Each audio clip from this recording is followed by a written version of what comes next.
The camera in Daniel's apartment had never worked before.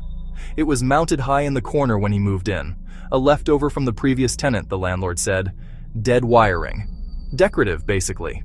Daniel ignored it for months, until one night his phone buzzed. Motion detected in living room. He frowned. He didn't own any cameras. Another buzz. This time, a thumbnail appeared on his lock screen. It showed his living room. From the ceiling corner, Daniel slowly turned his head toward the old camera. A faint red light blinked on. He opened the notification. The live feed loaded instantly. He watched himself on the screen, frozen on the couch, phone glowing in his hand. Then the image shifted. Behind him, in the hallway, something moved. Daniel spun around. The hallway was empty. On the screen, however, a tall shape stood just beyond the doorway. Long arms, head bent at an unnatural angle, watching him. His breath caught. He couldn't move. The figure on the screen began to walk forward. 1 step, 2, 3.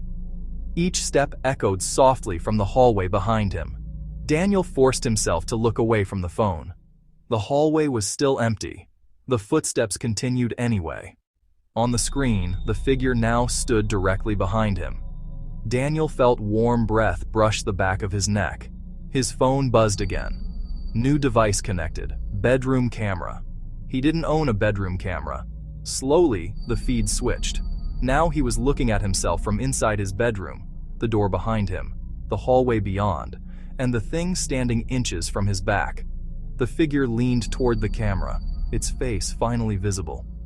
It had Daniel's face, but its eyes were open far too wide, and its smile stretched impossibly deep. The thing whispered, though Daniel heard it from right behind his ear. Your turn to watch.